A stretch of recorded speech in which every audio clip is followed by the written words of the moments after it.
Hello, everyone, and welcome to this wonderful podcast. I feel like I'm kind of blessed here. I have the leadership of PT Proud. I have Mel Hoffman and Tonya Miller, who are the chair and vice chair of PT Proud. But more importantly, they are the presenters of Brave Spaces. As someone who has attended Brave Spaces, I know I've been putting it out on social media as the social media chair of committee lead or whatever it's called of PT Proud. But I wanted to get folks on that are going to actually present this material and explain a little bit more about what it's about. And Dr. Mel Hoffman is an associate professor at Regis University, and Dr. Tonya Miller is the Harrisburg University program chair for physical therapy, and also an associate professor, and also friends of mine, and great leaders for PT Proud. So Mel, we want to get people excited about Brave Spaces, and I know how much it impacted me when I attended it. Can you tell us a little bit about why Brave Spaces? Sure. Hi, everybody. My name's Mel Hoffman, and I am the creator of this specific Brave Space course training. Safe Zone training originated as an opportunity to learn about LGBTQIA plus identities, gender, and sexuality, while also exploring prejudice, assumptions, and privilege.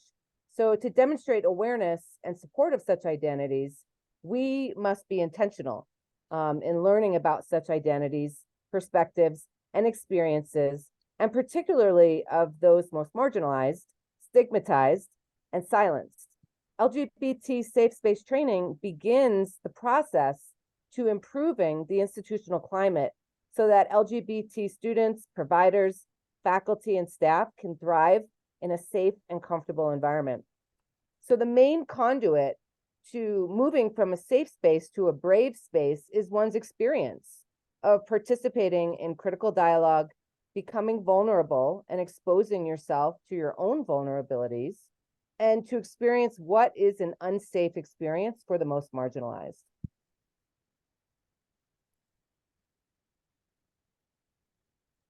I was muted. You mentioned the other day that this is normally a 3-hour training, but the pre-conference that's occurring on Valentine's Day, which is so cool because it's going to show everyone love is love, is basically a 6 or 7 hour program.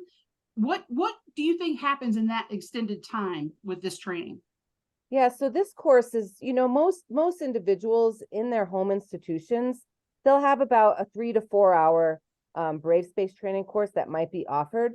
The problem with a 3 to 4 hour course is you really don't get that time to work in your small groups and to really have that crucial dialogue.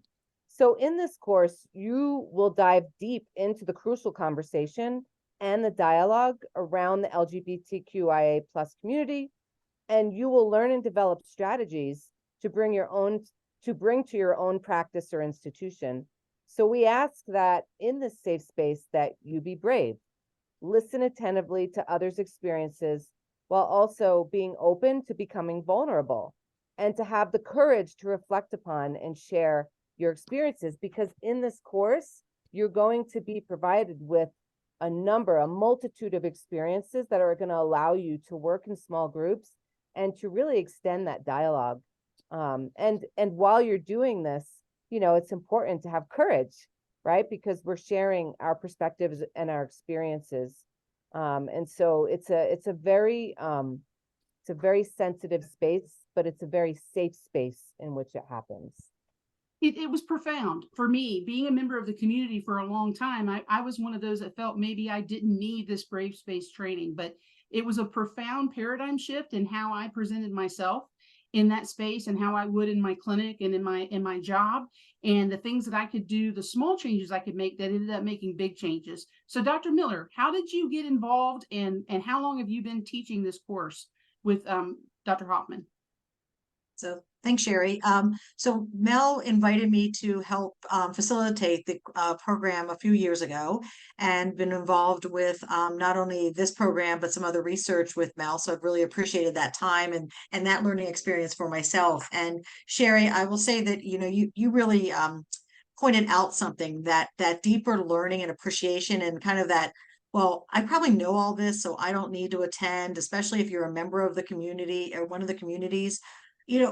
What I really like about a learning experience is, we have the opportunity a lot of times to get a lot of information, and CSM is information overload. You're going to get a ton of content thrown at you. Brave Space is different. You don't only even get the information that's so valuable, but you learn something about yourself. You really have time to unpack your own understanding and bias and how you see the world, and really explore that and really reflect on who you are as a person. And that's one of the things that I really like about not only facilitating the course, but just participating in the content is you really have that time to spend with your peers and really understand things. So it's a great learning environment and you get a lot of great content, but you really truly get that better understanding of yourself.